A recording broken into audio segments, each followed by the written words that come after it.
welcome back to Discovrse, the weekly occult and esoteric podcast hosted by myself, Abammon the Great, and Dr. Anna Stone. This week we will be discussing our beginner's guide to different branches of magic, covering Golden Dawn, Thelema, Wicca and Witchcraft, Shamanism and Voodoo, Chaos Magic, and everything in between. Breathe in, young magus, and let the work begin.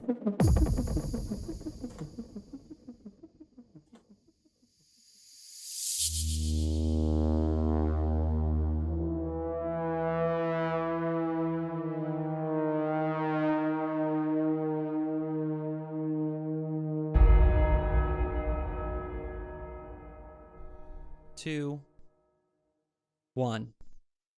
Okay, welcome back to Discovrse with myself, Abammon the Great, joined as always by the lovely Dr. Anna Stone. Hello. And we had a viewer request for an episode on different branches of magic that was with some beginner-friendly recommendations. And so that's actually a huge can of worms. Yeah. I do remember when I first got into magic, just how overwhelming it was knowing where to start, right? Because there were so many different paths and so many different ideas, and it was so overwhelming. It was hard for me to gain traction because I kind of had an analysis paralysis. Like, I don't even know where to begin. Analysis paralysis. That is an academic term that we get during research. Yes. Yeah. That's funny. Opposite for me. When I first started actually practicing what was known to me as magic, it was very cut and dry because I was introduced to it by someone else, and I didn't even know all these different paths existed until much later. I was very young. I was 12, so very young, but it was candle magic and Wicca for me initially. Yeah, I think that's one of the tried and true paths for people that are going into it, especially in the 80s and 90s. So it would be the 90s. Yeah. I'm not that old. But yes, it was the early 90s.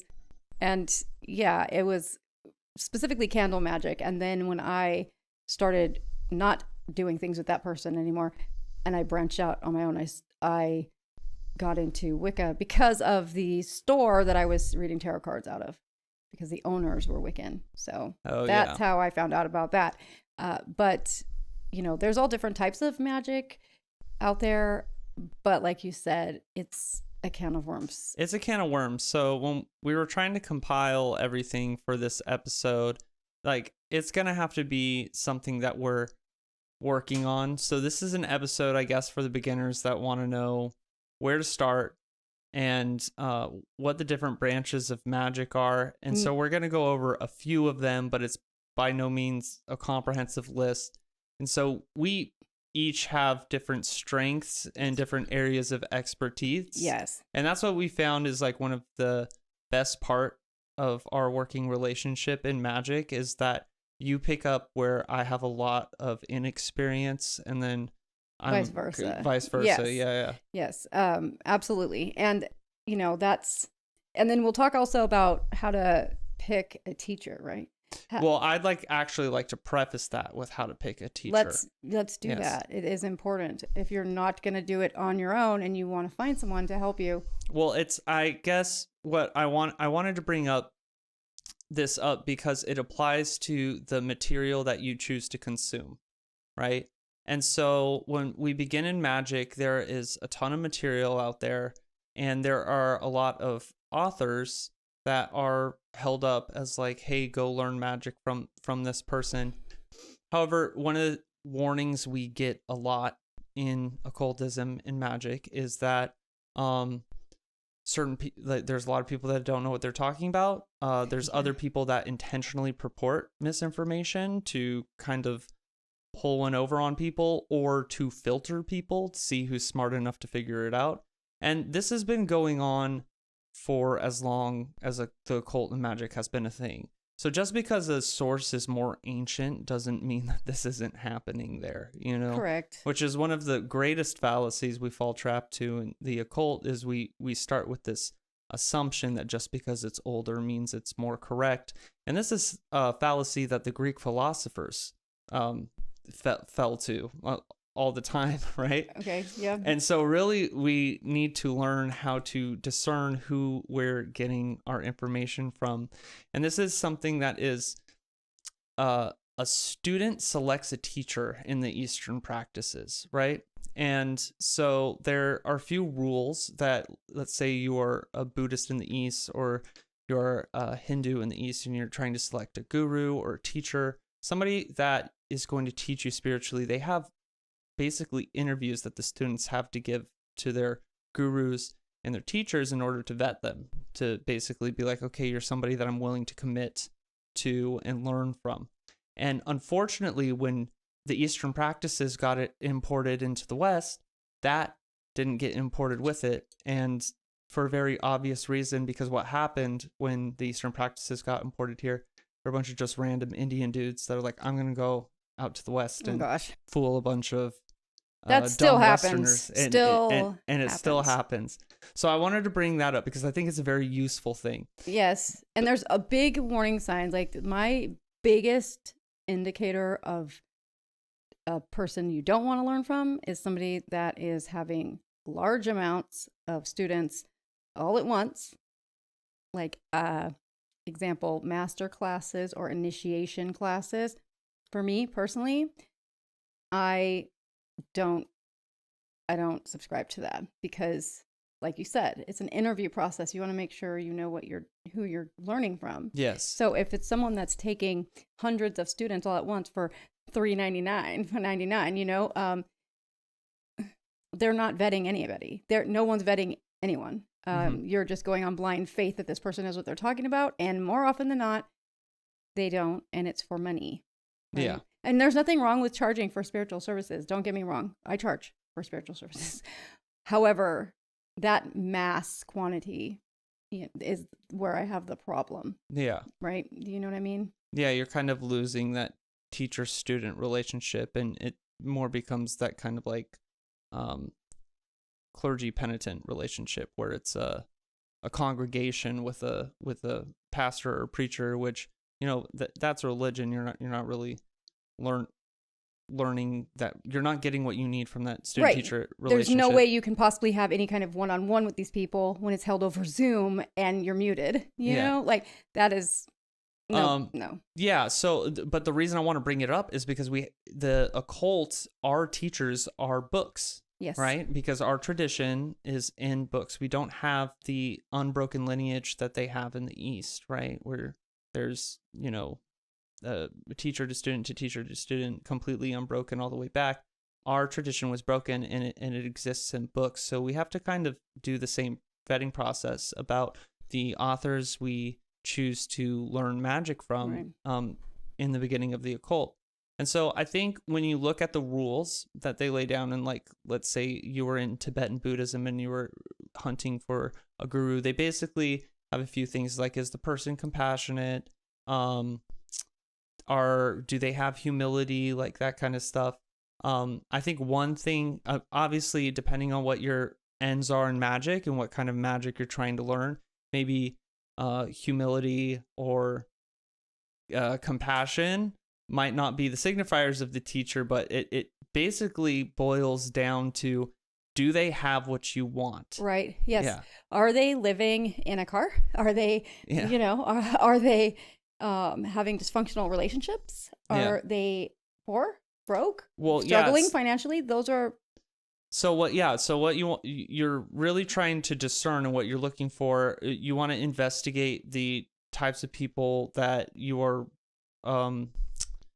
the person whose book you're reading from and you're committing to, I'm going to learn magic from this person. Like, is this person a stable person, right? Even if it's a black magician, there are people who practice dark black magic out there that are highly successful. I think the most popular, like, one that dabbles in the darker stuff is Damien Eccles, right? Yeah. And he conjured himself out of prison. I mean, I understand. He's got a dojo, and it's like, I understand his darkness 100%. Yeah. So it's like, yes, that's like a good person to learn magic from, because he's obviously has something that, you know, people would want, right? But if you're choosing to follow an author that is getting in Twitter fights all the time and you know, or talking smack on their students on social media. That's not a good sign. Or, you know, obviously is financially unstable and that kind of stuff. That person is going to teach you how to do magic to get the things that they have. So if this is an unstable person, this is a mean person, if this person, like, you want to look at that. You want to measure the fruits. How's their magic working? Because their magic is expressed in their life. You would never go and ask somebody living in a shed to do money magic for you. No. Because if they knew how to conjure money, they wouldn't be living in a shed. Maybe you could use that kind of person for a humility or, you know, kind of magic, right? You know, maybe you need to kind of calm your ostentatious tendencies. But otherwise, no. Like, you want somebody, whatever you're trying to achieve via magic, you want someone else that has already been successful in that practice. They can see it. I think one of the Buddhist things that I really like, though, that I think translates over, like, maybe you don't care if you're following a teacher that's not compassionate, right? Maybe you want like an aggressive, dominant kind of person, like an Aquino, you know? Yeah. But look for a sense of humor. That's what the Buddhists always say about their teacher, because spiritual maturity, somebody with spiritual maturity is going to have a lightheartedness to them. They can laugh at themselves. So and their shortcomings and whatever. And also that too, like, they should be confident but not arrogant, right? Like, they shouldn't be talking down to you necessarily in a condescending. No condescending attitude towards you, because if they're taking you, like, if you're going to them to get help, they should want to help if that's what they're doing. It shouldn't make you feel like crap for it. And that's very common, actually. I think that is, I have a friend that's experienced that a few times, where the people talk to them like they're dumb.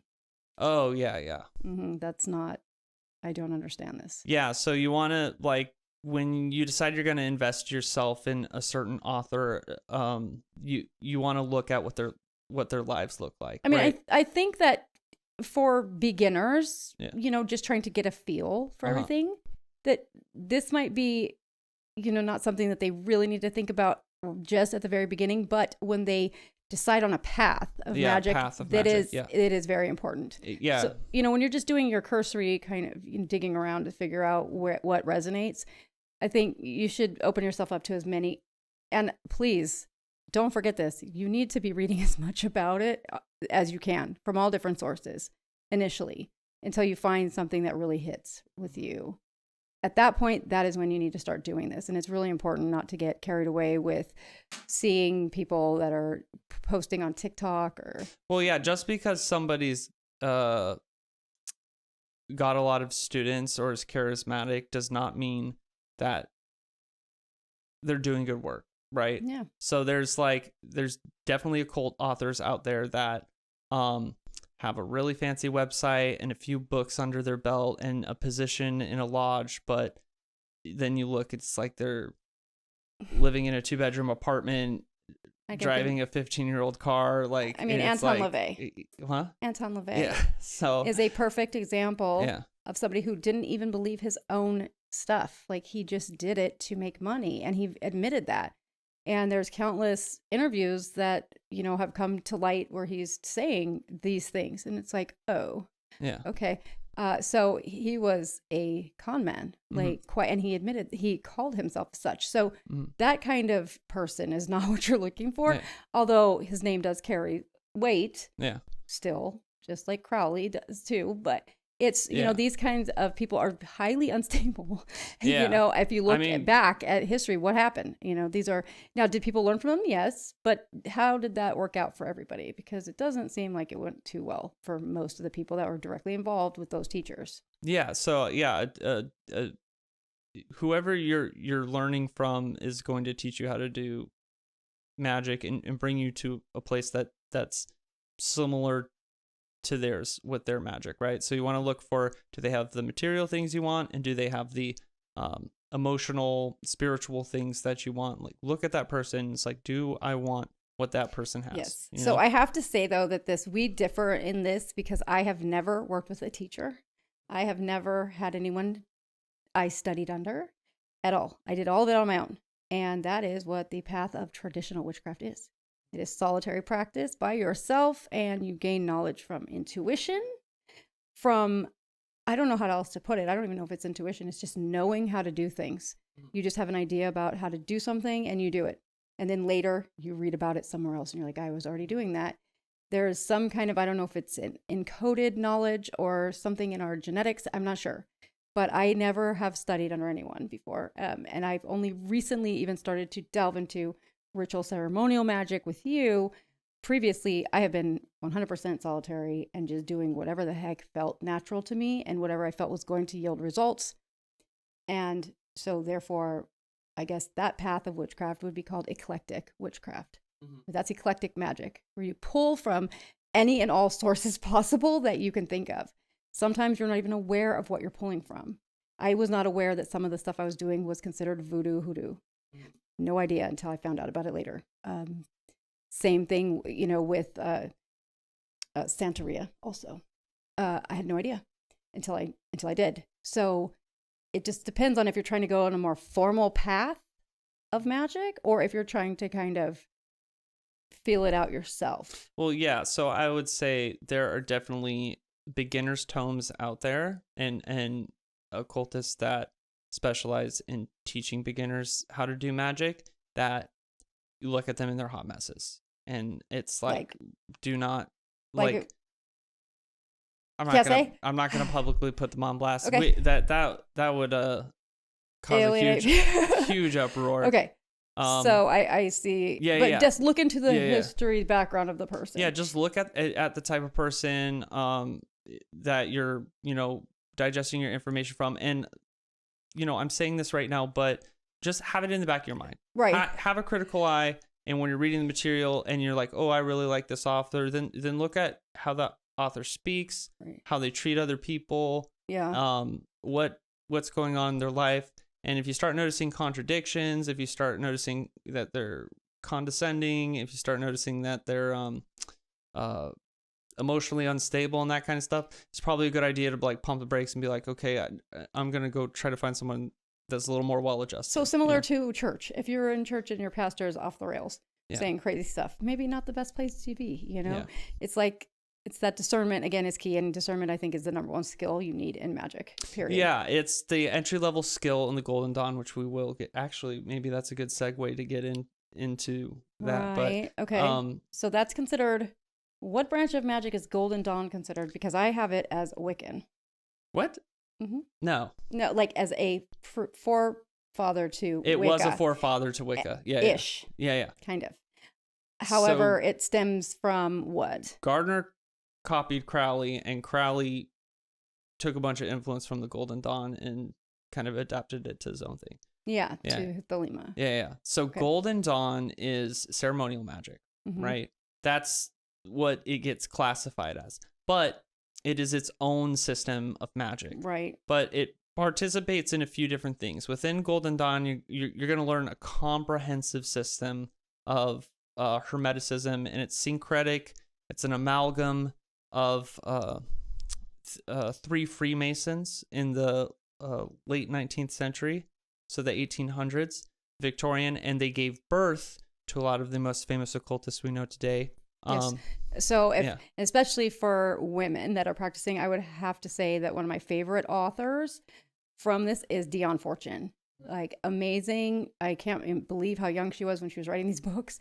But she has really good insights, even though they are very dated. And I will say this, that when you're reading some of these books from people from Golden Dawn, there might be some inappropriate language in them for today's standards, correct? And so just be mindful of that. There's some offensive terms and things like that because it was, that time back then when people use that kind of language. So you might see some things that might be off-putting to you.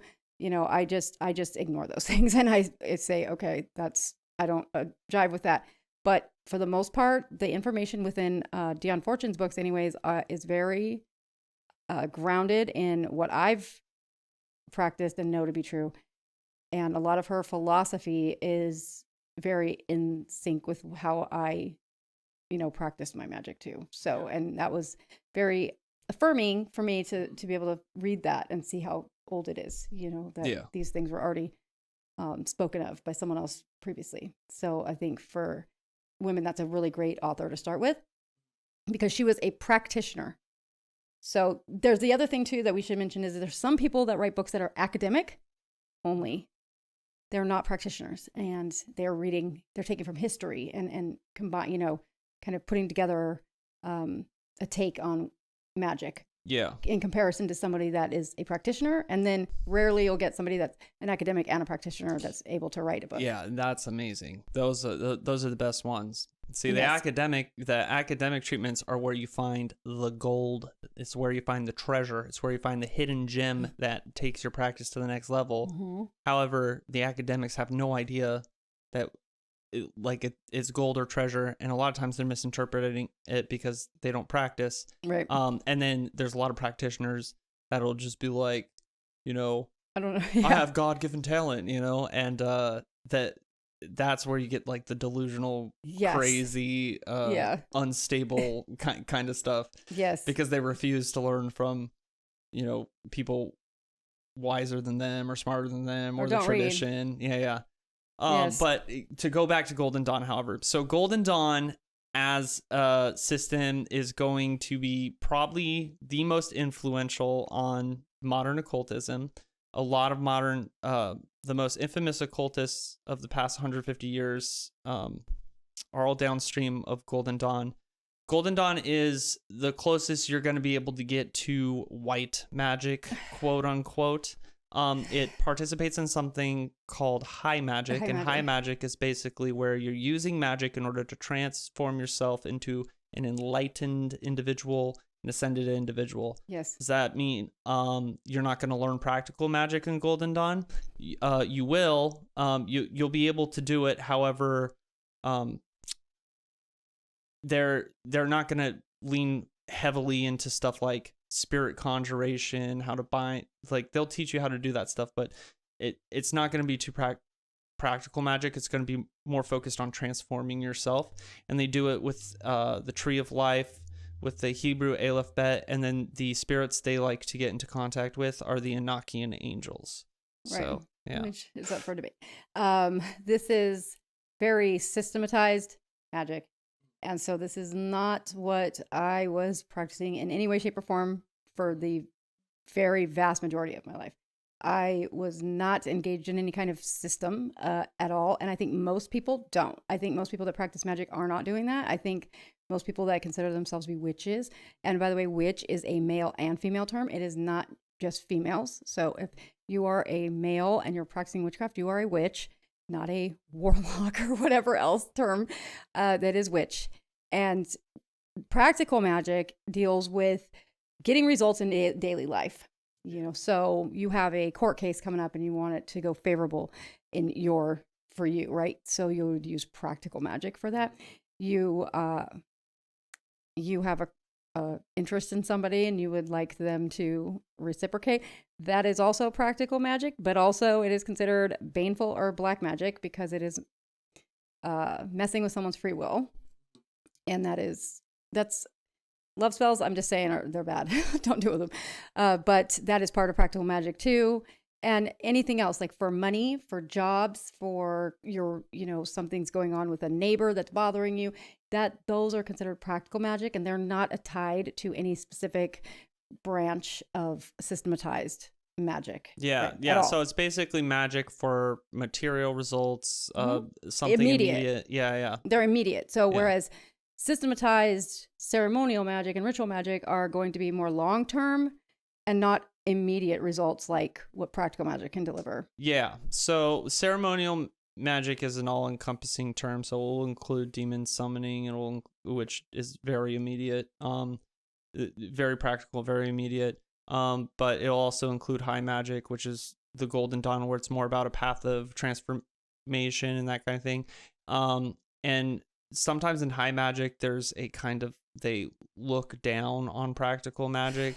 It's just like they can't do it. Out of some kind of like Buddhist kind of like, oh, you're attached to the material, I'm too ascended to that. We live in the material. Yeah. So I don't think there's any problem with practical magic. No, you it's know? just because As they long can't as do it's- it. They're as long as haters. you use it responsibly. That's know? the thing. Yeah. So I will say this, that I do not practice magic often like that at all, because it works, number one. And I learned really early on that no one told me this, I just knew it, that I don't want to take advantage of that ability that I have. So I use it only in my most desperate hour. Honestly, I will turn to that, and it works. But I don't go using it like how we've seen on some of the social medias where there's people out there that are like, my neighbor looked at me funny, so I'm going to hex them. I mean, come on, knock it off. That's so silly and very irresponsible. But I think over time, the practical practitioner will start to go towards what Yeah. the more enlightened personal growth. The better you get at magic, the less and less you need to use practical magic. Correct. Because there's this like funny thing that happens to where it's so the Jews, they associate wisdom with wealth. And I can't remember the exact verse, but there's a verse in the Tanakh where or maybe it's the Talmud, but basically it says that the more wisdom you have, the more that like wealth comes to you, the more that God gives you wealth or that kind of stuff. Yes. Yeah. Well, I understand what that means. Yeah. Yeah. The more you understand that you deserve it, the more it comes to you. Yeah. But that takes a long time to get there. You find less and less reason to do it because you start like that's if you're developing along the magical path, right? Right. Like if you're developing, you can definitely like get stuck in practical magic and just make it like be in a mess the whole time. But as you're growing spiritually, like magic ultimately is a spiritual path, right? And it is an expression of spirituality, and like we use spiritual forces. So as you're developing, like when you first start, you might find a really good reason to curse somebody, but after you got a few years under your belt and you're more in tuned with the subtle influences around you, you might be tempted to curse somebody, but you recognize, but that makes me feel really bad, and or that affects me this way. So I have never been one to just curse people. Yeah. However, I will say this about that.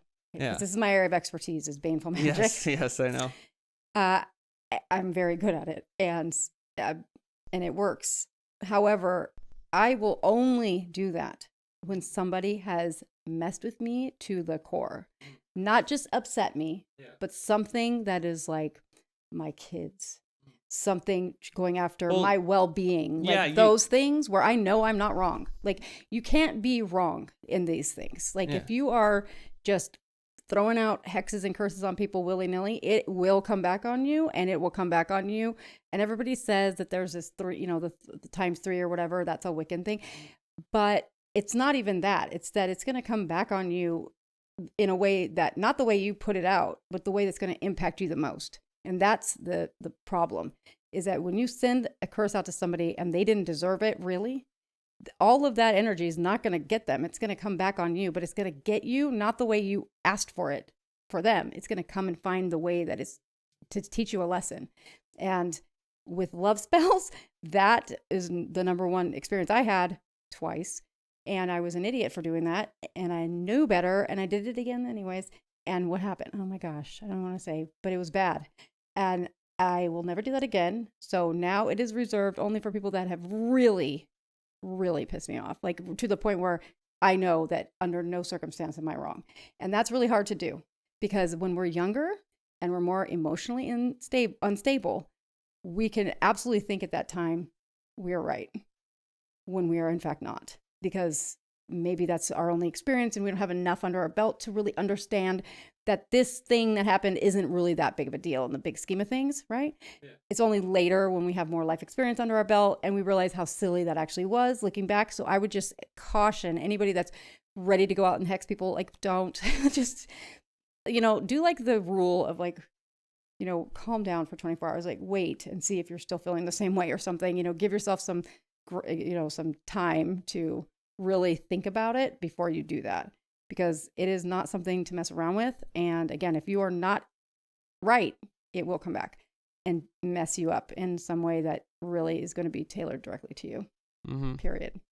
And it's going to suck, and you're going to wish you hadn't done it. So don't do that. So I think we've got a clear roadmap right here, because you brought up Wicca a few times. So I think, we'll go with Golden Dawn. Okay. Right. So we started with Golden Dawn. So what we know about Golden Dawn is it's high magic. It's the closest you're going to get to white magic, whatever that means, quote unquote. Yeah. I don't know what that means either. And it came out of the Victorian era, and it influenced basically all of modern occultism. Right. It's ceremonial. It works with the Enochian angels. It works with the Kabbalah. And it's a series of initiations. Well, yeah, it's syncretic. Yeah. So Samuel Mathers, who was the creative force behind the Golden Dawn, he was going to the London Library. He was pulling out tomes, and he was compiling them and fusing them into his grand system that was the Hermetic Order of the Golden Dawn.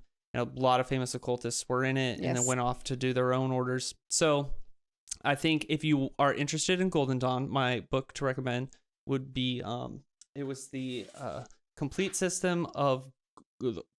Golden Dawn system of magic by Israel Regardie. Yeah. So Israel Regardie is basically, he's going to be the best beginners. You go through his material. He's going to teach you how to do Golden Dawn the authentic way, the way that they did it back in the 19th century. Though Golden Dawn temples or Reconstruction temples are really popular today.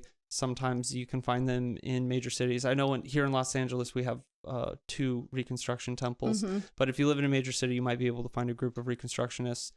And there's always groups online.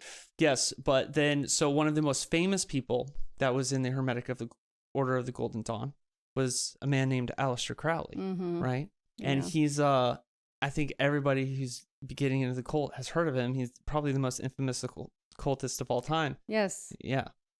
He's so popular. And the Golden Dawn, let me just say, because one of the biggest contributions they made was the Rider-Waite deck of tarot cards. Yeah, that is the biggest one. Yeah.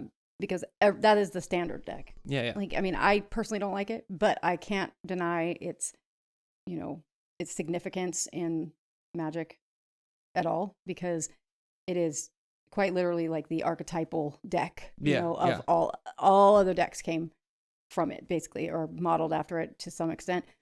So they definitely have contributed quite a bit to this spiritual path, as much as I hate to admit that, So, but what did Aleister Crowley bring us? Yeah, so Aleister Crowley, he got kicked out of the Golden Dawn. He did, because he was unstable. He was a very unstable man, and he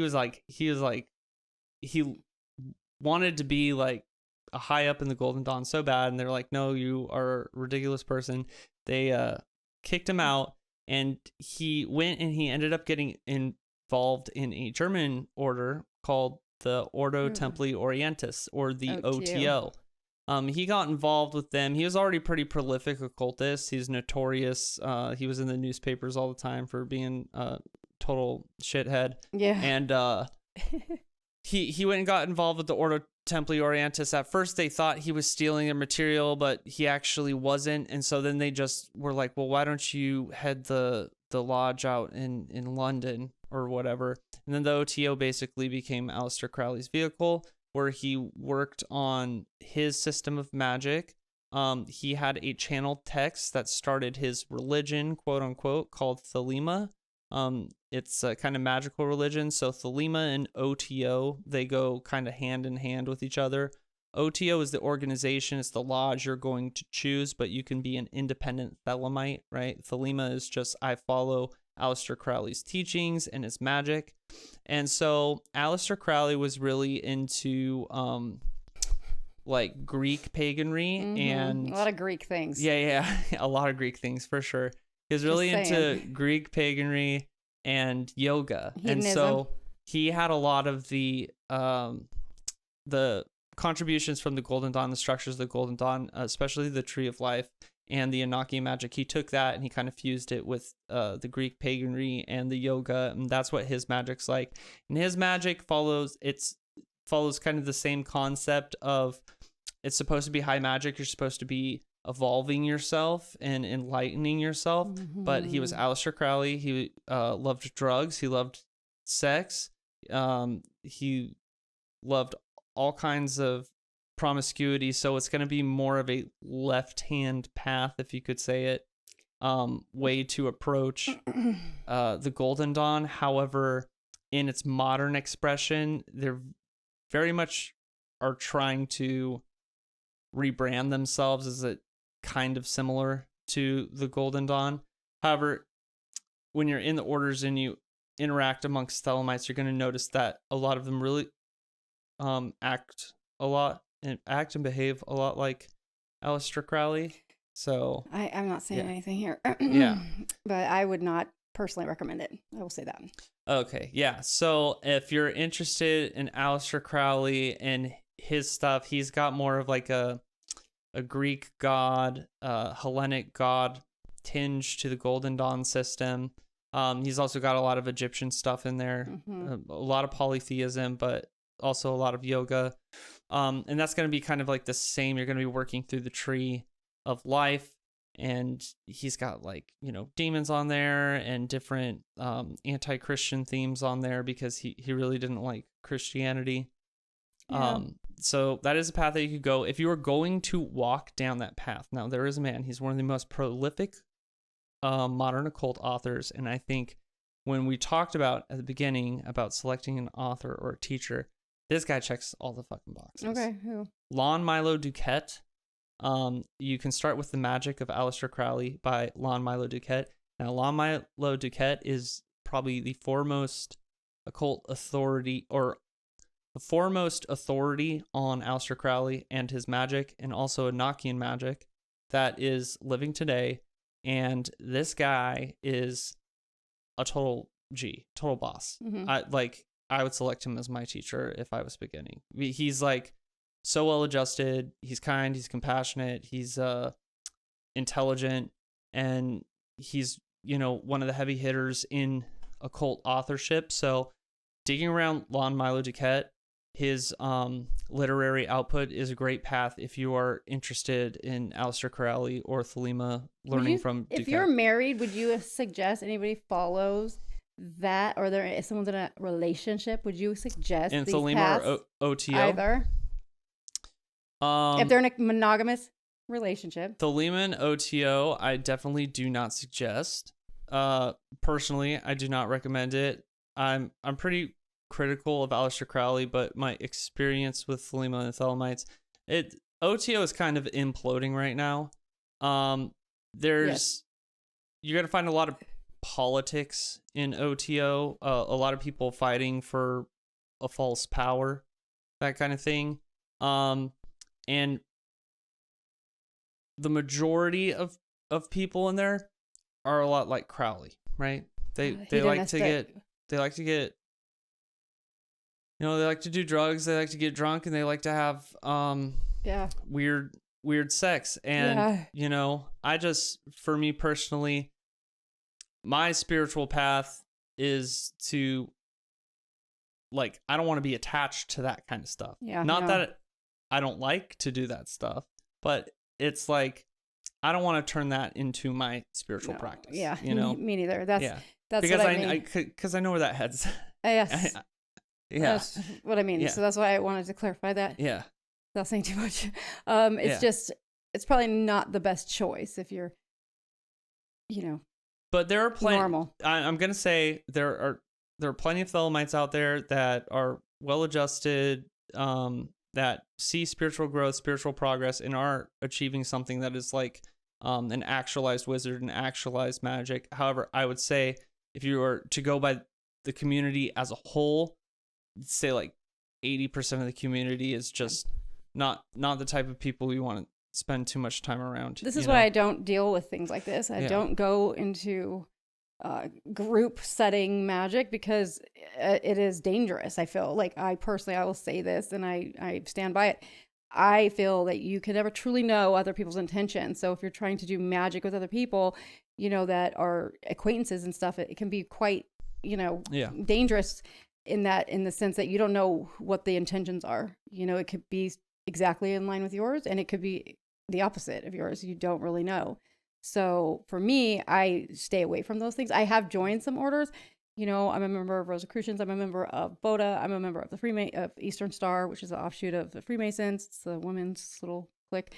But I can say that none of those have really yielded anything for me that I didn't already know on my own. So I haven't got anything really from either of those. It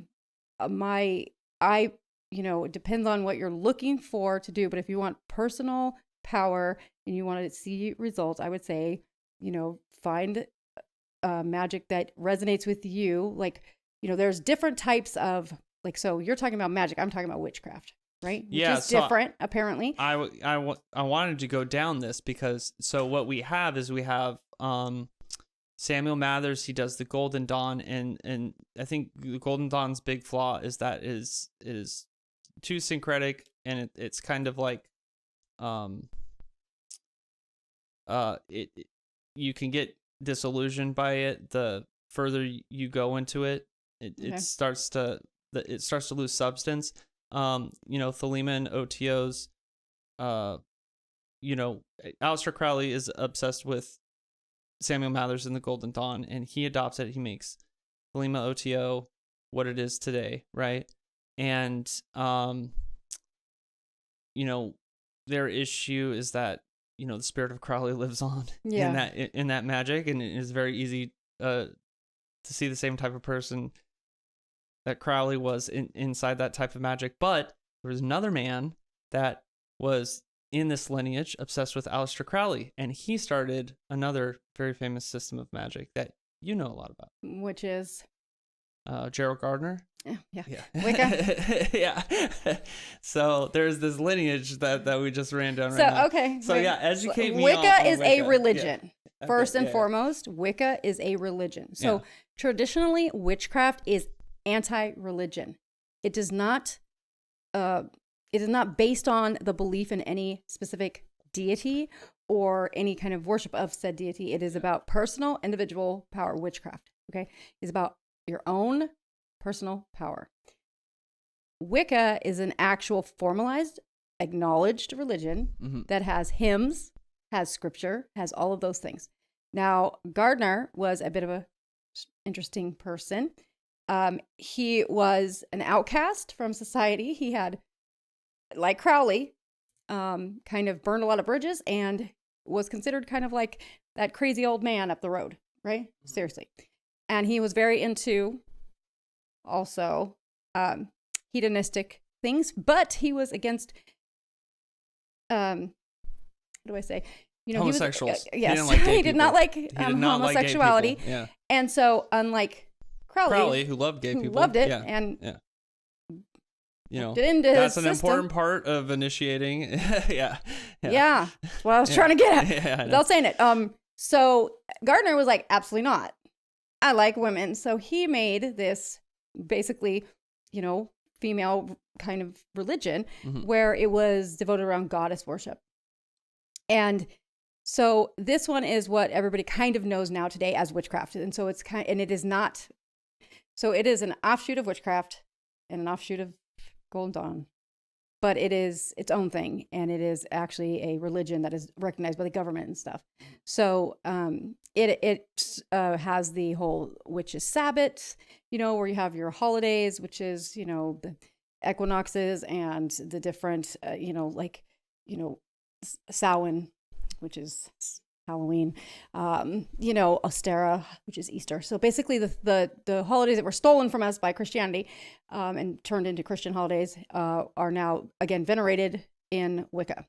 So you have that, and there's formalized, conjurations that they have where they have their, calling the quarters, the different directions, the guardians of the watchtowers and such, drawing circles, pentagrams that you draw in the air to banish or to invoke or whatever, all of those things. This is the most commonly associated with witchcraft out there today. It's very popular, and it is, I think, probably the most, the closest to traditional witchcraft possibly that you can get. And so because I did start that way, I will give some of my recommendations for reading that are, and you'll be able to see here in a second that I actually really have read these books. So I think for beginners, the books that are the best is, if you really want to get a good background understanding of it, would be The Spiral Dance by Starhawk. This one is the first book I ever read. I have had it for since 1991. And this book is great. Definitely a staple. And then this one, which is Scott Cunningham, and it's Wicca. This one is really good too. Okay. These are great Wiccan books if you want to learn about that. And I'd say this is a really good, safe bet to start with. You know, you'll learn magic, you'll learn the understanding of witchcraft traditionally, and all of the plights that witches have had to endure over the centuries. But if you're looking for regular witchcraft, then I would say Lydie Angelus is Witchcraft Theory and Practice is a great one. I've had this one for a long time too, but my absolute favorite one, clearly, is this guy right here, which is The Craft Companion by Dorothy Morrison. And this one, I mean, obviously, like, these have been here for a long time. This is a spell book. So this has all of these different spells in them, and they don't require a lot of ingredients or supplies necessarily. So this one's great. And then it's the other one is the companion book to it is The Craft, which is Book of Shadows by also Dorothy Morrison. These are the ones that I would say for traditional run-of-the-mill witchcraft, solitary practice. These would be good. And then for Wicca, it would be the Scott Cunningham ones. But these ones are not, it's not as fun for me as talking about black magic or baneful magic, because now connotation of black and white magic is, you know, a bit of a topic that people try to avoid because of how it started, you know. But black magic is referring to anything that is going to impact the free will of somebody else. So that includes love spells. In fact, love spells are probably the most commonly practiced black magic spells of all. And I can only tell you that you should not do them ever. They work. Let me just say that. They work. And how black magic works is not based on any kind of, well, it can be based on demons. Okay, it can. You can ask a demon to do these things for you. But traditionally, the kind of black magic that I'm used to performing has nothing to do with that. It has to do with my intense desire for something and focusing on that, right? So there's one spell that I'm very well known for and have performed many times for people. I will no longer do that, but it is a candle magic spell for love. And it works. And it will backfire every time. Any type of love spell will work, and then you will wish it hadn't. I do not know one person that has done one that has been glad they did. Not once. Because the person you want to come back to you will come back. And then you'll wish they hadn't. And then you can't get rid of them because you have binded them to you. Like a demon almost, right? You've bound them in the material to you. And now they're stalkers. Now they are possessive, crazy people. Now they are incapable of letting you go. And your desire for them completely diminishes the second they walk back into your life, every single time. So if you're thinking about that, please don't. I mean, you probably will anyway, but just remember I said what will happen because it will. Yeah. Black magic, though, is also about, you know, what other kind of magic is black magic? Hexing, cursing people. What else have you done or seen that you would consider black magic? I don't know. I kept doing the air quotes with the white magic and that kind of stuff because I try not to be dualistic in my understanding of magic and magical paths. Even between like left hand path and right hand path, I think those are more. It's more like a map, and it's not the territory, because I think they both lead to the same place when practiced effectively. And it's the same with like white magic and black magic. Well, what is white magic? You said it's about inner working, right? I would say the standard definition of white magic is it's very similar to the process of enlightenment in the East, right? Where you're or I guess the word we like to use right now in modern occultism is theurgy, where you're deifying yourself, apotheosis, that kind of thing. Okay. So you're using magic. It's like the entire idea behind it is, if you can use magic to conjure money, why can't you use magic to conjure some humility, right? I guess. Yeah. Okay, so I want to go through this list that I compiled for this episode. Okay, so first of all, witchcraft, like the traditional, I hate this, but the traditional definition in the Oxford Dictionary of witchcraft is the practice of magic, especially for evil purposes. Okay, whatever, Oxford Dictionary. Okay, and it combined magical systems and beliefs and ways of working magic that range from primitive to sophisticated, so-called low magic or high magic. For example, one finds the use of poppets, which are little dolls that look like people, like a voodoo doll, for healing and for cursing, and the practice of fertility magic, which is the number one thing that magic was used for back in the day. Okay, was fertility. Alongside Gnostic belief systems, often the promise of spiritual salvation and enlightenment. Okay, most of the time it was practiced for healthy crops, for healthy children, and the power to strike back against an oppressor or an enemy.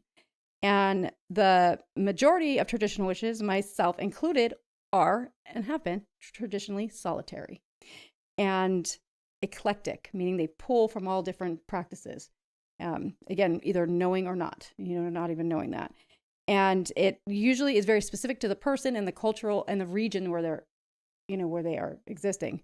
And again, a witch is male or female. Anybody that does this is considered such. You don't have to call yourself anything different, right? And then we have eclectic witches, again, pulling from everything. Elemental witches is working with forces of nature. And then hedge witch is somebody that is working in liminal states. So they're kind of on the standing between the worlds. They work with spirits and in the material, both. So, and then a kitchen witch is somebody that uses cooking.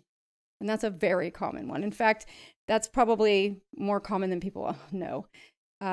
Using herbs and salves. This would be what you would consider the healer of the community, the old lady in the hut that's, providing tinctures and tonics for illnesses, stuff like that, right? Those are the main branches or types of practice within witchcraft traditionally. So I think, and a lot of it can be hereditary too. Maybe you've learned from family members and things like that. That's not common anymore, but it was for a time being.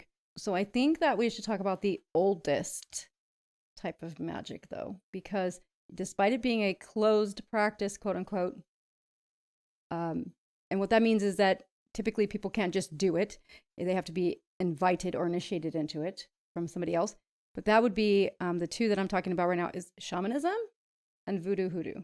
Okay, but shamanism is the oldest form of magic because it is, it's thought to have originated in Siberia, in indigenous tribes where the members, and the story is awesome, right? Like the members would get together and eat those mushrooms, right? The Amanita mushroom. Amanita muscaria. Yes, it's the one, the typical white and red mushroom, right? Red with white dots. Yes, and that's where Santa Claus comes from and all kinds of things, because it's an hallucinogen, and they would convene with spirits, their ancestral spirits. Shamanism involves being identified at birth, typically, or in childhood, by the elders, and being initiated by them and taught by them. Okay, but like you were mentioning earlier, in the West, we don't have those things. We don't have that kind of situation anymore.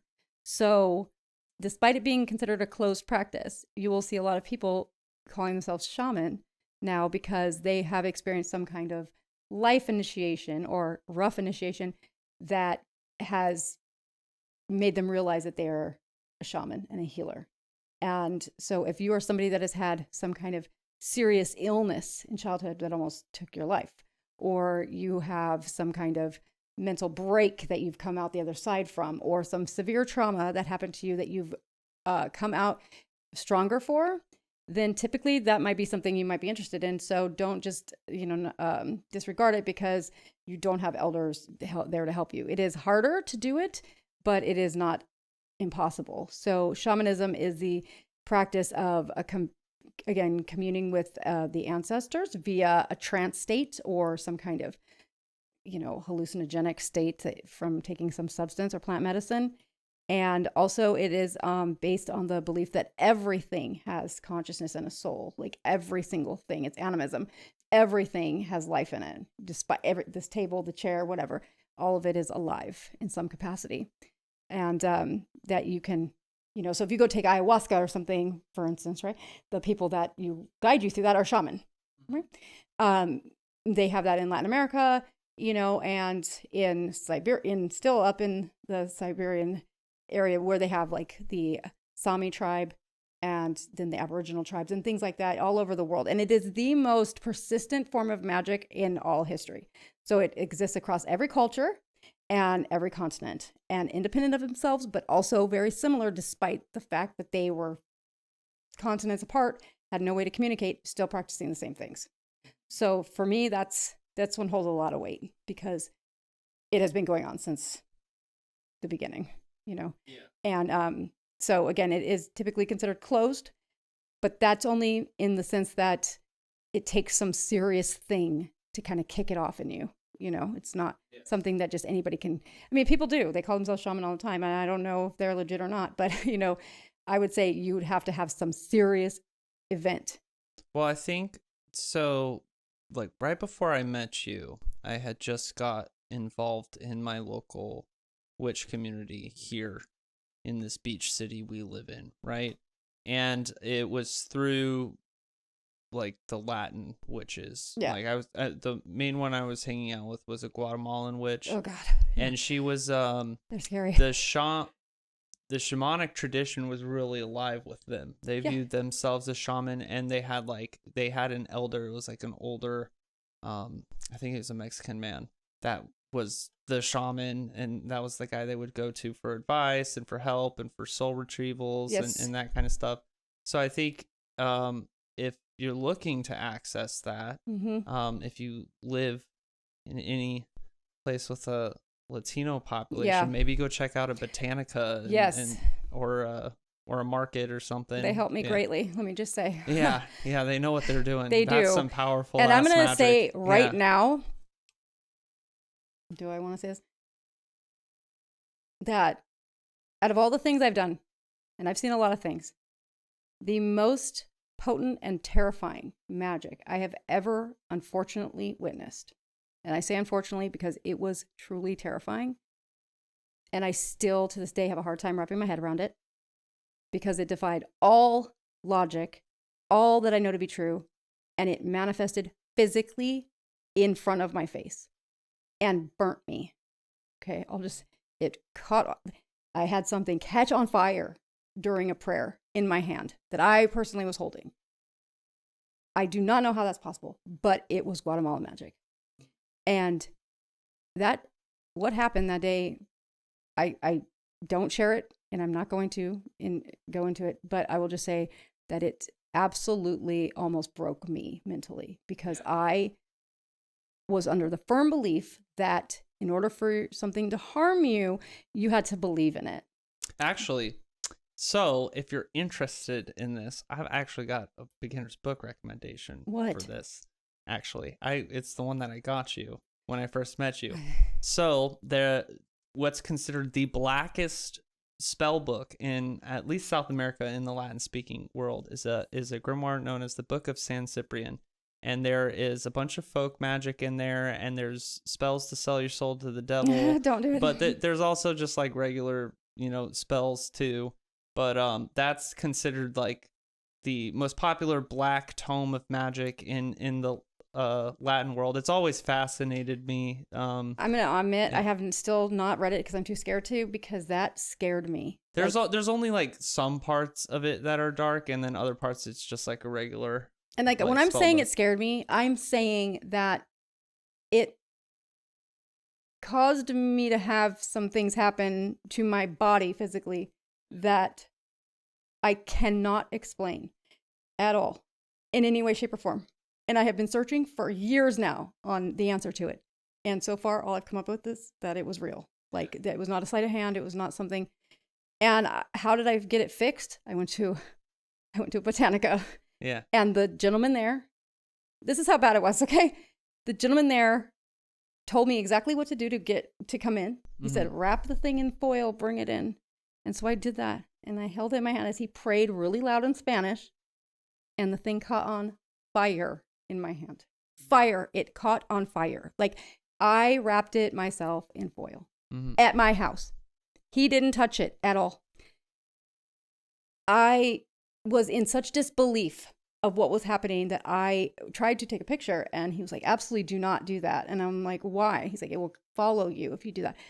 I was like, okay. So I listened. And then the next thing I know is he's telling me to take a swig of the water I brought from my house, the sealed water bottle. And I swished it, and he put his hand on my tummy and on the small of my back. And he started praying again. And he said, spit. And I did. And it was black dirt. Black dirt.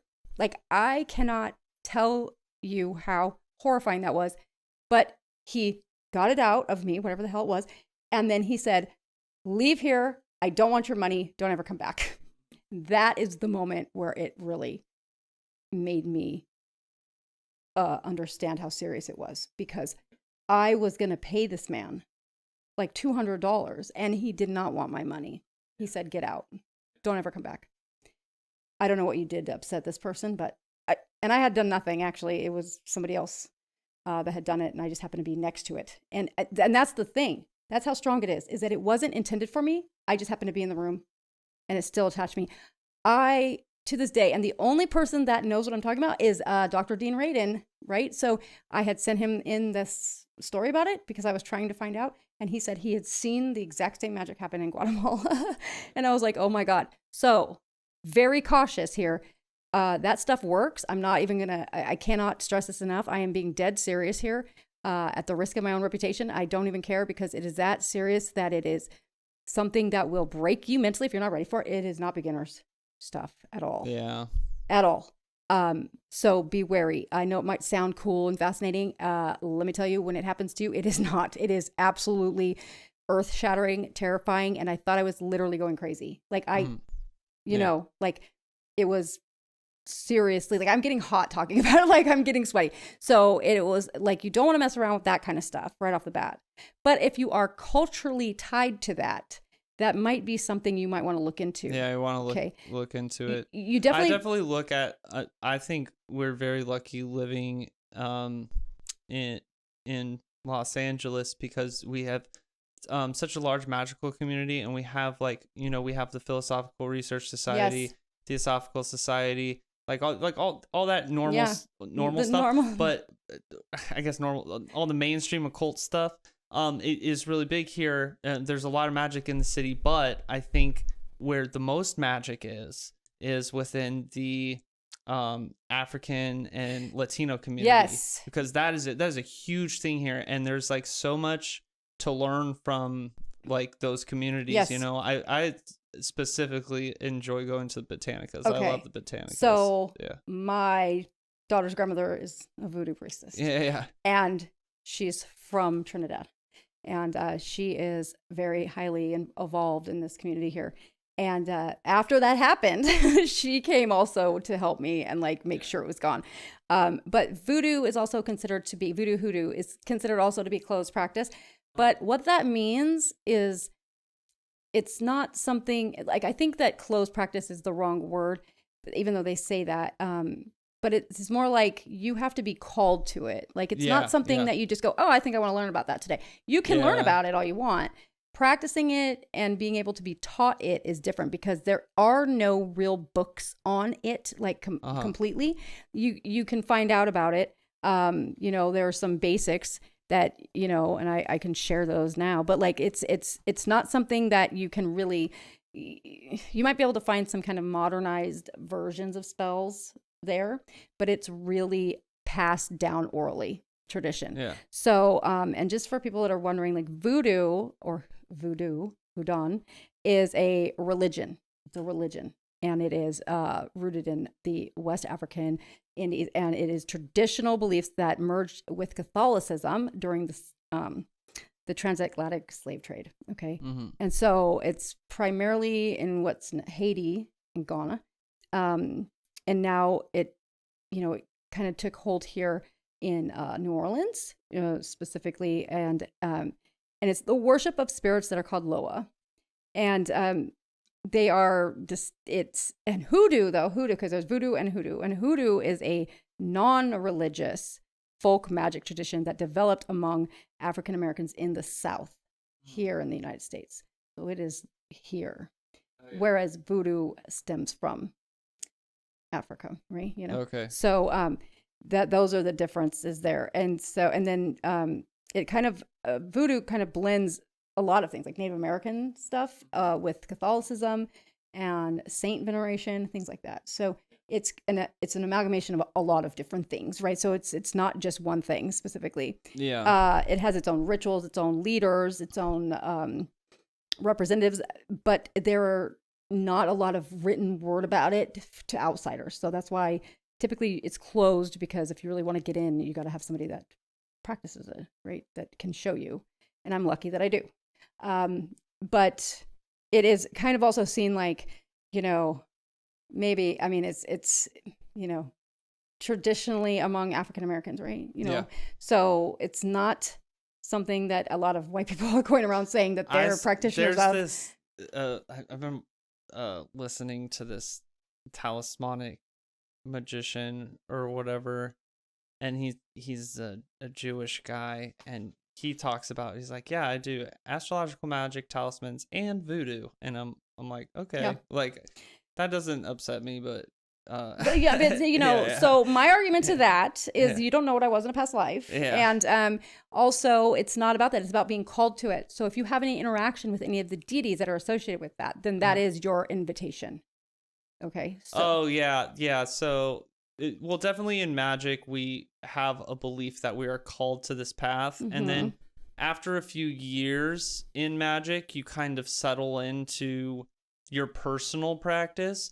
And personal practice is a lot of times highly syncretic. It's a lot of the stuff that comes from your cultural background, from the things you've explored, and then philosophies that you kind of attach yourself to. And so once you get to that point where you have a personal practice, it's really hard to be like for me, I lean a lot into Judaism and Islam. And I was raised Catholic. Yeah. So this is why it's hard to do this episode. So it's like for us. Like, what's going on there, right?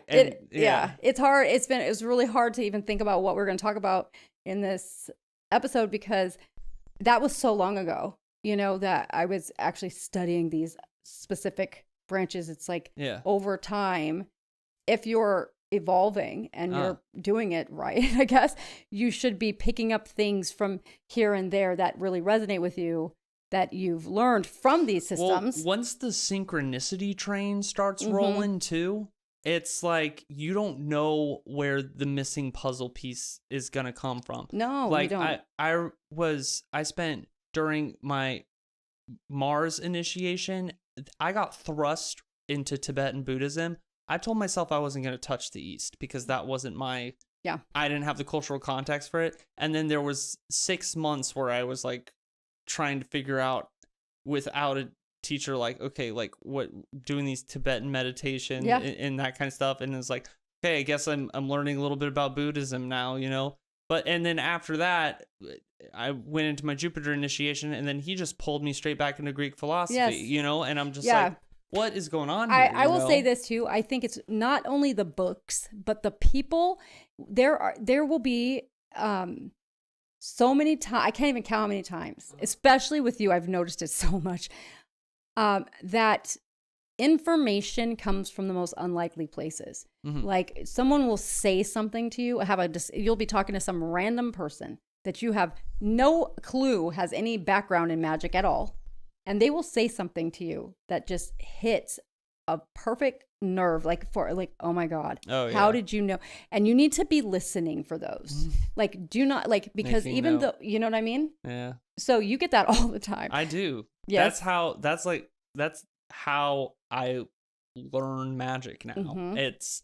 I'm just waiting for that bell to ring. Yep. You know, and once that bell rings, then something clicks into place, and I'm like, okay, I guess I'm doing this now. You know. And that should be something that everyone that's starting on the magical path looks for, is those moments where you read something and then some random person says something that you just read, you know, like, and you're like, oh, that's a good sign that you're doing the right thing. Yeah, I think. that you're on the right yes, path. and it comes from I'm serious when I say Janice in accounting will say some random stuff to you, and you'll be like, what? You know, like, okay, and it'll just be like, how the hell did she know that? Like, or where did that come from? That happens often, especially with you. I notice that quite a bit. Yeah, but well, I'm I've gotten really good at like triggering them and following them. Well, because like, what do I always say? What I start every single morning, my morning prayer.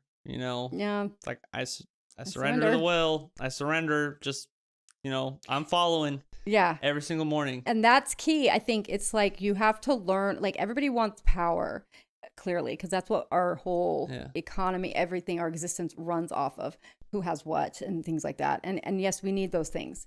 But eventually you're going to start to see that, you know, these things come to you and they come to you in the most weird ways. And it's like, these are confirmations for you that you're doing the right thing. And like, you should be working towards learning as much as you can from different sources. I think personally, reading is key. You got to read. It's important. I'm going to tell you the difference. So when I first entered the occult, I was in the left-hand path. I was in chaos magic. I was hanging out with a bunch of Satanists, lots of demon summoners, that kind of stuff. It was funny because I was not left-hand path. I was just like the token, like the token they kept around, and I was just like, yeah, I like Golden Dawn and Kabbalah, and of course the Satanists had a ton of issue with that. But the difference between I watched like 90% of the people I entered the occult with destroy their lives, and I remember there was a certain point about like 4 or 5 years, and I like looked around and I was like, I'm like one of the last people standing. Yeah. That, like from the people when I first got in, I'm like, I'm one of the like last people standing. That's like not in jail, not like living on the street, not dead, you know?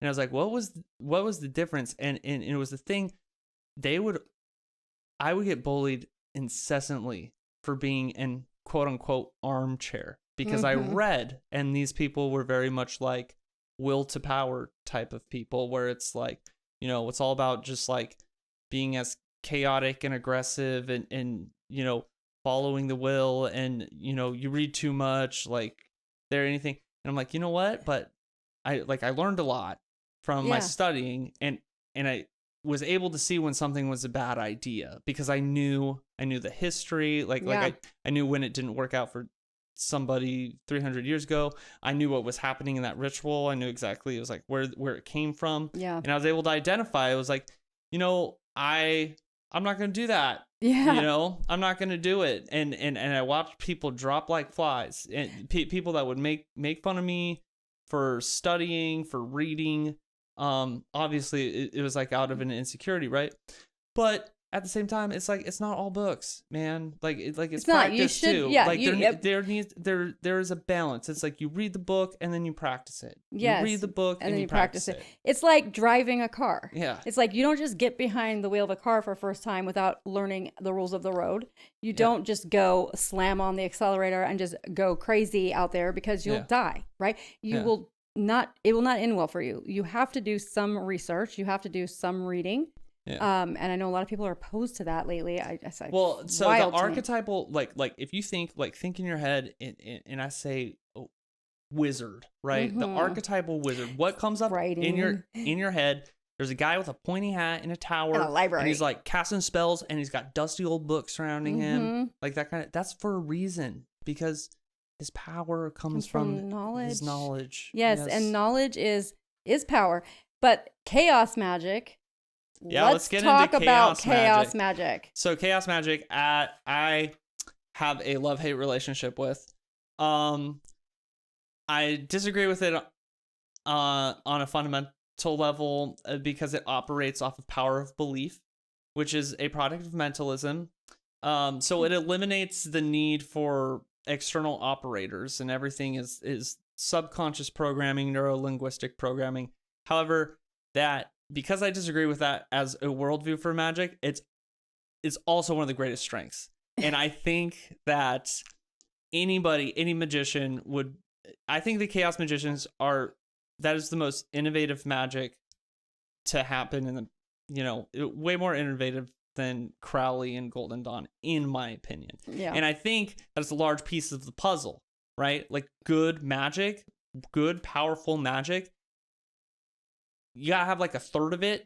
A third of it is what the chaos magicians are saying, where it's completely stripped away. So chaos magic, basically they strip away all the ritual trappings, all the tools.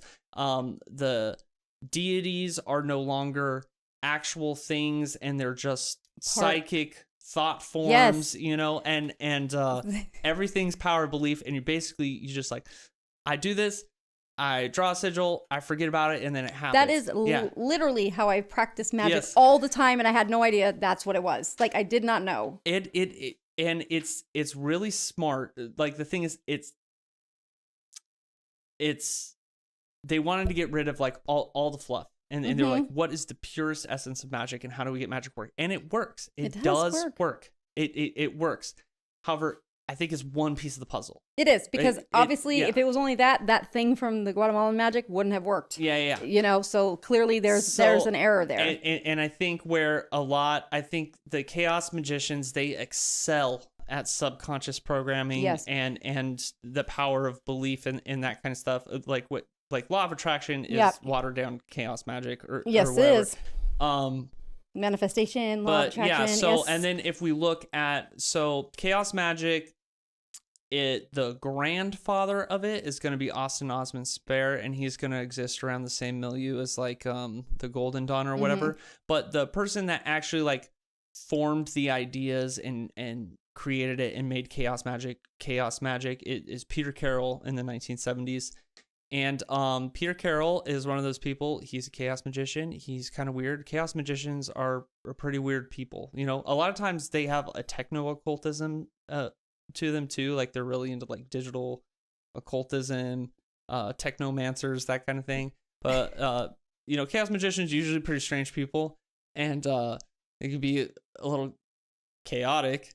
Yeah. But Peter Carroll, that he made chaos magic, and then he used it, and he made himself a rich man with it. And it's like, that's what you want.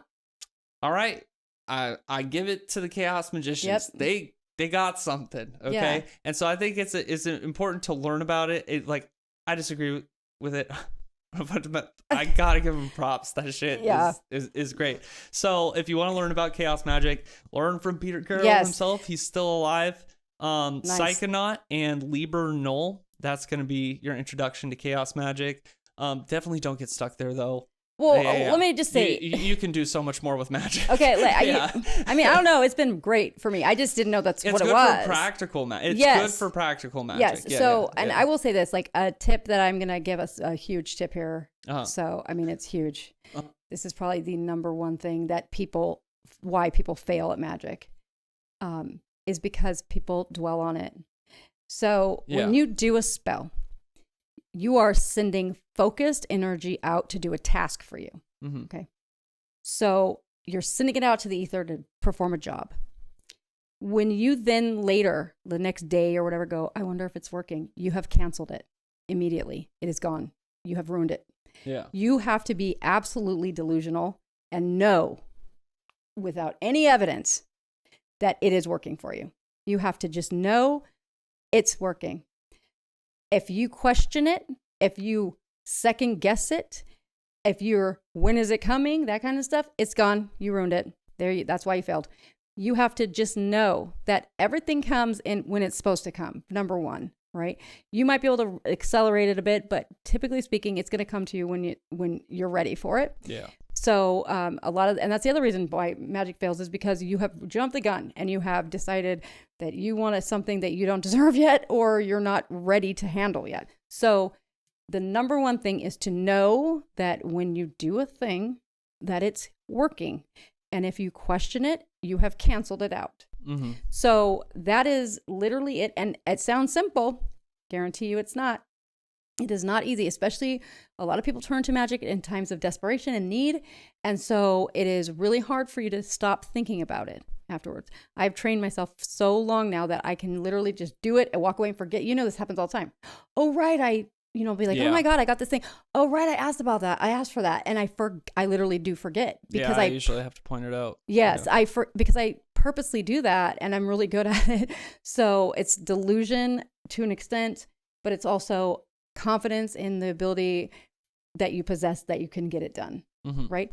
But I mean, we're talking about, like, if you're asking for millions of dollars, good luck, because if, we wish.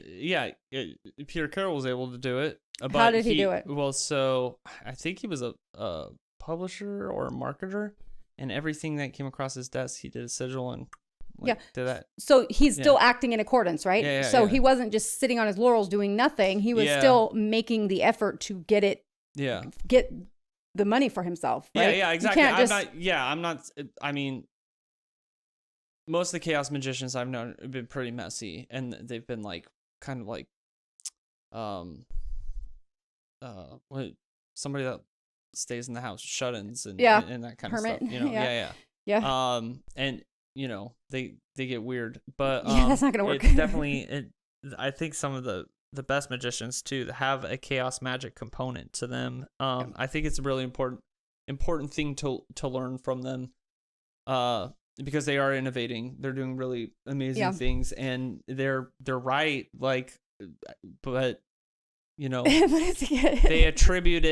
they attribute the whole process to the mentalism aspect, and it's like, well, there's more than that. There is. It's you limit yourself when you do that. Yeah, but it does work. So in the short term. Yeah. After that, I think I wanted to talk about slept on branch of beginners, or slept on branch, one of the best beginners tomes. It's Bardonian magic. And Bardonian comes from Franz Bardon. Initiation into Hermetics. A lot of times you get recommended it when you first get into the occult, but it is its own little bubble and path of magic. And so I would basically say Bardonian magic is the closest thing the West has to Tantra. It's just in 19th and 20th century Hermetic window dressing. So Bardonian magic, when you see people that commit to that path and develop on the path, they remind you almost of a adept yogi with powers or something like that. Mm-hmm. It's a very intense regimen of visualization, of meditation, and that's what initiation into Hermetics is going to get you in. I definitely recommend that book, but it is intense. It's super intense. At the discipline that it requires. Right. Right. But if you work through it and you do it, you are going to thank yourself later. Yeah. Like if you're doing ceremonial magic and you're trained in Bardonian magic, you are going to be leagues beyond guys that have been doing rituals for 10, 20 years. But he does have a magical evocation system as well. It's kind of messy. That's in his second book. It's kind of like patchwork together, a lot of the names of the spirits. But his third book, on the mystical Kabbalah, that's probably the closest magical Kabbalah I've seen to actual Jewish Kabbalah. So that's a pretty good one too. If you want to learn Kabbalah, but you don't want to learn from the Jews, you can look at Franz Bardon's mystical Kabbalah, which is his third book, and that's going to teach you how to do the Kabbalah the way that the Jews do it, not the way that the Golden Dawn does it or Crowley which is totally different. Yes. Yeah.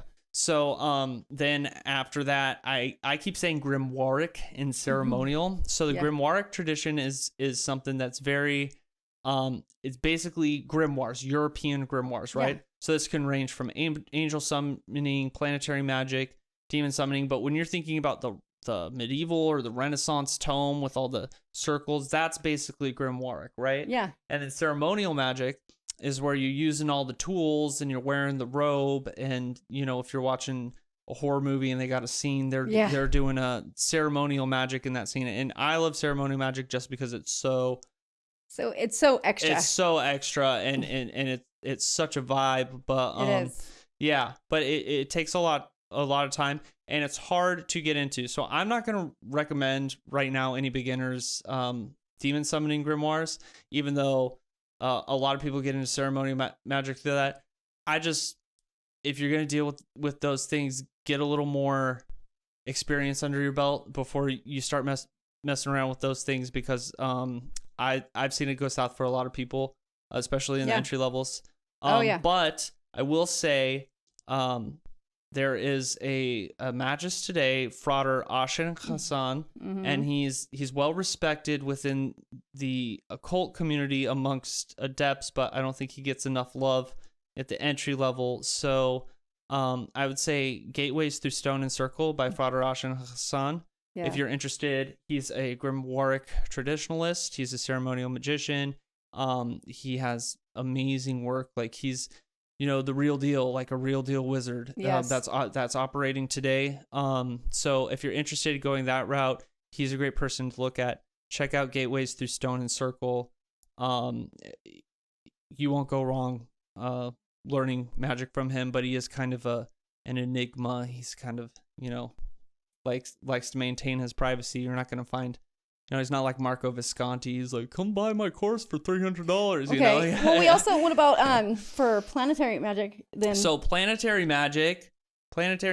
So this is planetary magic is a little bit different than astrological magic. And if you want, I go into the details of that in our episode on astrological magic. But planetary magic is where you're dealing with the 7 days of the week and the planetary hours, and you're dealing with angels and sometimes demons and that kind of stuff. But mostly angels. Pretty safe bet. It's pretty popular right now. It's seen a revival in the past 4 years. But I would recommend beginner's book, friend of the show, Rufus Opus, 7 Spheres. This is super easy to digest.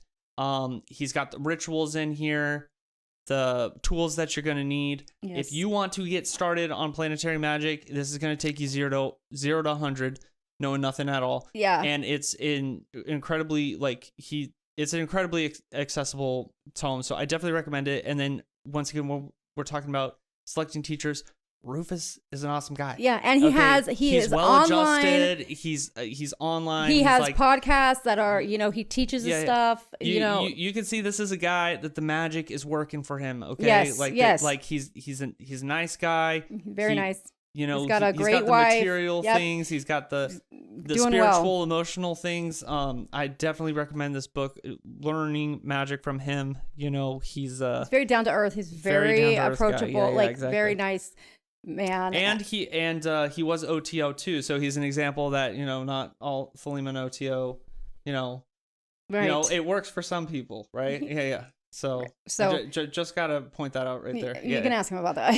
About his experience. I know. But yeah, definitely highly recommend if you're looking for that kind of magic. And that book is great. It is really, it's well written, and it's very easy to follow, and it's not it doesn't have like that kind of arrogant academic tinge to it. No, it's not. He definitely wrote it with people who want to learn, because Rufus's thing is like his magic worked for him in a really big way, and he is just he just wants to share it with everybody. Yeah. He wants it to work for everybody else. He's like, look guys, like I got look how all this amazing things, and I'm happy and stuff, and I just want to share it with everybody. Yeah, and that's what you want when you're looking for someone to teach you, because or to learn from, yes. and you're looking for an author. Exactly. I mean, it's great. Yeah, we're gonna hopefully have them back on the show. Yeah, right? yeah, we gotta reach out to them. I really like them. Yeah, they're great. But yeah, and so I have Enochian magic on here. I don't want to go too far into that. Yeah. That's its own thing. we'll have to save it for another. Yeah, we have to do an Enochian magic episode. But if you're looking to get into Enochian magic, reconstruction is very important right now. So Crowley's Enochian is incomplete. Mather's Enochian is even more incomplete. It's Frankenstein together, a lot of missing parts. In the 90s, Enochian reconstruction, more material from D was discovered. Yes, it was. And so there is legitimate people that are like, we're trying to reconstruct Enochian magic. And that's become its own kind of school. I think the latest one, if you want to learn Enochian magic as in reconstruction, the stuff that D practiced, not Mather's or Crowley's Enochian, go Decoding the Enochian Secrets by Dr. John DeSalvo. And then after that, talismanic magic, Arabic magic. We're going to do a whole episode on that. Oh, I'm sure. I'm going to run through that is your... the grimoires. I'll give you guys a lineage of the deepest cuts in Arabic tomes. Yeah, I mean, I have spent so much time finding these books for you. Like, it's a hard thing to get into, but I have uncovered some absolute treasures and gems that I mean, I've got Arabic tomes that like I won't send anybody because I don't want to give him my secrets, you know. I'm like, if they had this, like the power that I have, just seriously, we'll do a special episode, a rundown of talismanic and Arabic magic, because I've just got books and books and books and books and philosophers and all these kind of and guys. it clearly is working. But very much talismanic magic, if you want to learn how to make talismans, the best home is the Picatrix. Go watch the Picatrix episode. Okay, it is hard to read. That book is hard to read. It is hard, but that's a ground floor, because if you're trying to get like anything more complex, you have to read Arabic. Yeah. Yeah. I mean, I let him translate for me because I'm not doing it. The easiest that Arabic talismanic magic gets is the Picatrix. But it reads like a crazy person's journal. Like it's just absolutely all over the place. True. So Lovecraft, he had the Mad Arab, right? That made the Necronomicon. That's how I think of the Picatrix, yes, right? it is the off the chain. Necronomicon that made by an actual Mad Arab, and now I'm the Mad Arab. Yes, you are. Yeah, you are literally embodying that. That's not Arab. So, yes, but it is. But this is like the fun you can have with it when you really start to, understand the things from the begin. After you've gone through the beginner levels, you get to this point. Yeah. And it's fun and it's exciting. It's fun and it's exciting. Definitely like pick something up.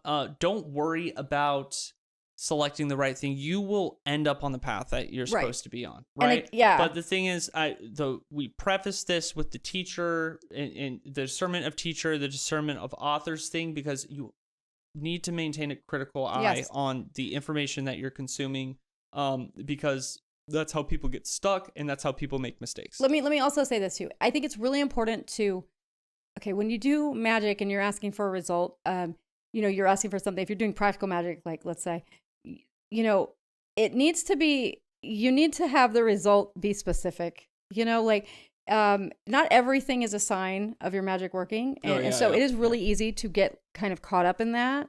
Mm-hmm. I see comments all the time from people, or I get clients that, will hit me up and be like, I saw on the sky today, the cloud looked like this. Is that a sign? I'm like, no, that's a cloud. Calm down. So it's really important that when you're doing magic, and if you're especially practical magic here, that you ask for a very specific, narrowed down thing. Mm. It can't be super broad, because then it's open to interpretation as to whether or not it worked.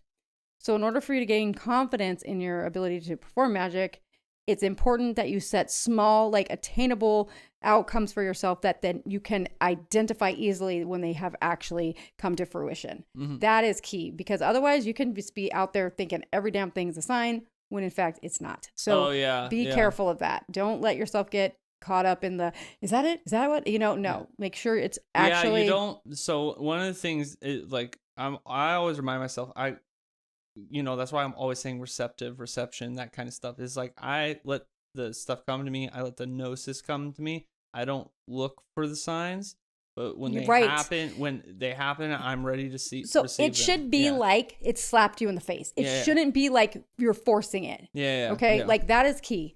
If you're forcing it, it ain't that. Mhm. It's not that. It has to be something. Because when it's the synchronicity, when it's the message, when it's a sign, when it's something that's trying to get a hold of you or whatever, like I would say ring, right? It's just like kind of like something in you just kind of like, oh, you know. Right. I mean, yeah. it takes me or like a click, like or someone else something. goes, Yeah, hey, yeah, remember yeah. that you did that thing? Like you do that for me all the time. I'll be like, I don't know what's going on. And he'll be like, didn't you just do a thing for that? Maybe I'm the medium now. Maybe sometimes. Yeah. Maybe it goes both I'm ways. clairvoyant now. Yeah. Maybe. You All are. right. I'm telling Yeah. you. Watch. I said one of these nights, I'm gonna make you conjure the spirits, and I'm gonna. Yeah, let's do it. Oh, Let's hell no, do dude. it. I'd get possessed so fast. Doesn't that happen to me sometimes? Are you scared? I don't want anything in Are my you body. scared? I don't know. It doesn't. It's Yeah. not like in the movies. Huh. It's not like that. I know it's not. Yeah. I mean, I hope. I've watched. I watched it happen. And enough, but- possession, I'm not sure if that's the right word, but channeling. Yeah. No, I don't like that's my boundary with the spirits. Don't get in the medium's body. Don't do it. But it's so much. So the problem is it's so much easier for me to be able to understand what they're then saying when they're actually doing that. But then what happens afterwards? I'm still there. Your body hurts. Yeah, it does. Like sometimes you get scratches. Like I'm not Yeah, it does. okay with that. Yeah, I do get I feel like a truck ran me over. That's the there. boundaries. That's the role of the conjurer. Like like a conjurer medium relationship. Conjurer is supposed to be protecting, sanctifying, like making sure that the operation is clinical. Yeah. Right. And the medium is supposed to be channeling. I can't that's a clear boundary, a clear rule. Yeah. Okay. And I break it all the time because I get frustrated with the charade game and I'm like, just tell me. And then that's when I let them in. But that's yes. But I typically can tell that they're fine. Yeah. Ahead of time. Yeah. I definitely don't do that if you're a beginner. At all. I don't. But I've been doing this for a really long time. But it does hurt. It does hurt sometimes. Like afterwards. Yes. I feel like crap. That's what I'm saying. And you can't be doing that. That's how when people do magic, they get like sick, you know, like something bad happens, right? Yeah, it does. It does. Like what happened? Like you want to go back to shamanism, right? Yeah. What happens to those people that do soul retrievals?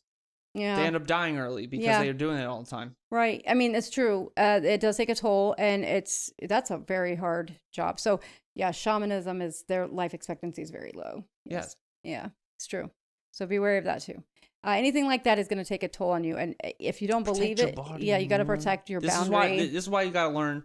You know, so this is how we complement each other, right? Maybe I need to be a little more intuitive and open-minded, and like, you know, trust my intuition and my power of belief, right? Maybe I don't need all the tools, right? But then we got this goofy crap when you're just letting spirits get in your body, you know, like willy-nilly. Oh, so you know.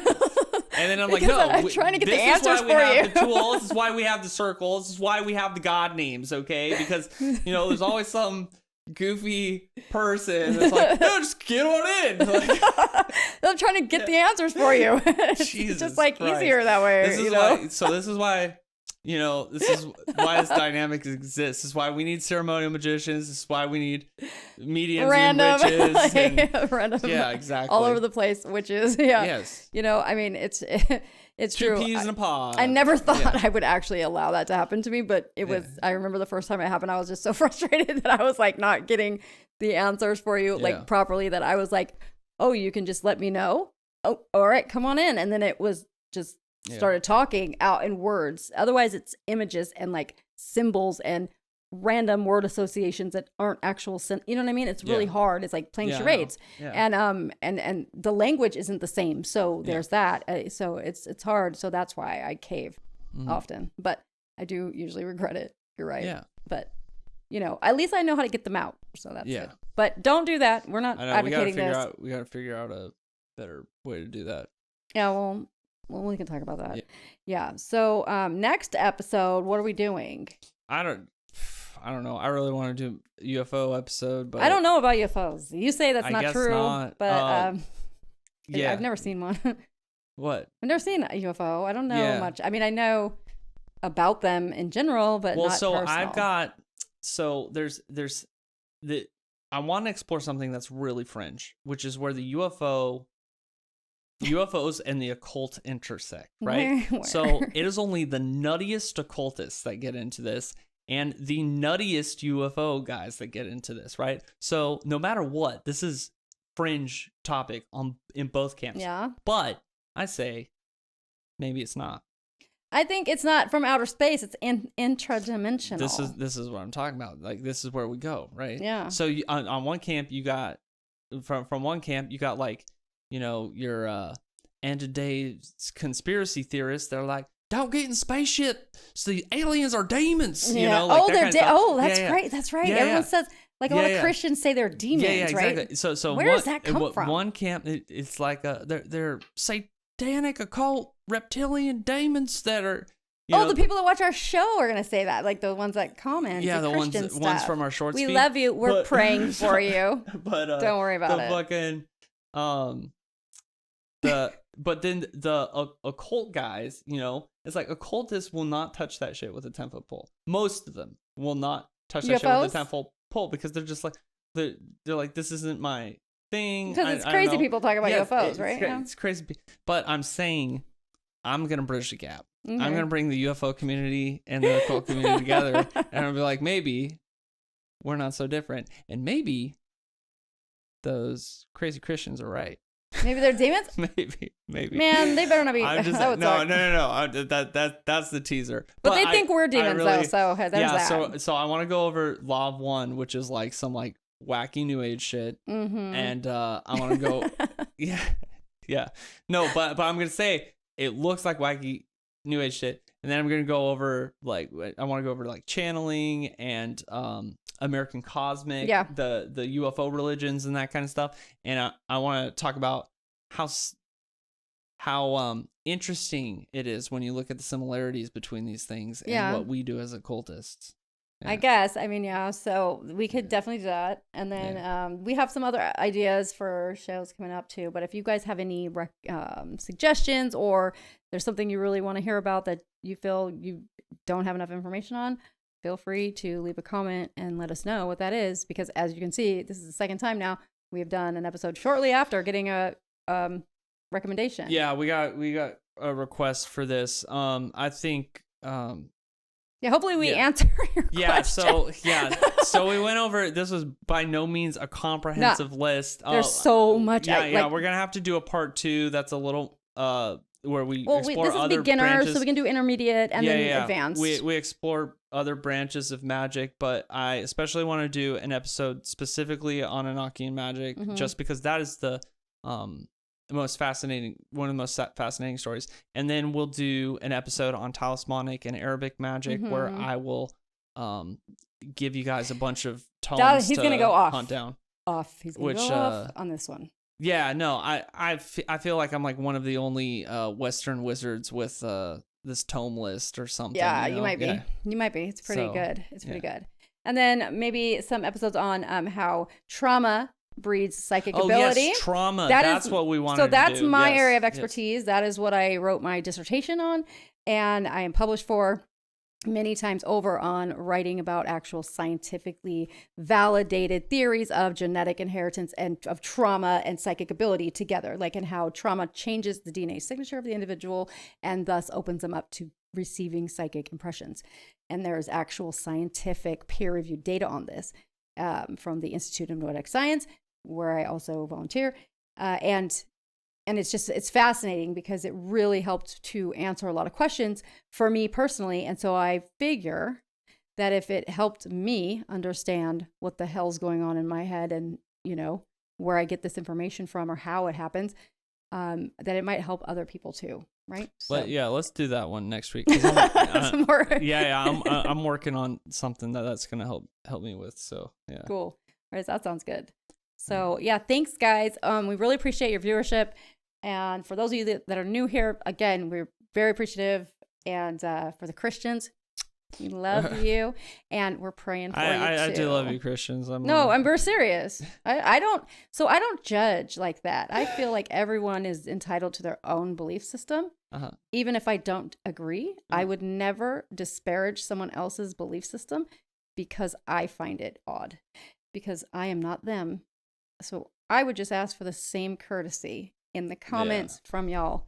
Just, remember that whole thing about don't judge. Trolls, man. Don't judge. That's the biggest sin you can commit is judgment, because that is for God. Is that correct? Yeah, it is. So, we love you and we love the fact that you're giving us clicks. Okay. It's fantastic. So, anyways. All right, thank you guys. Yeah, thanks, guys. You've been listening to Discourse, where we venture into the mysteries of esotericism, the occult, and the depths of spiritual exploration. I am Abammon the Great, joined as always by Dr. Anna Stone, bringing adept insights to help guide your journey. Remember, the path of wisdom is illuminated by both knowledge and experience. Until next time, continue your exploration and stay attuned to the unseen.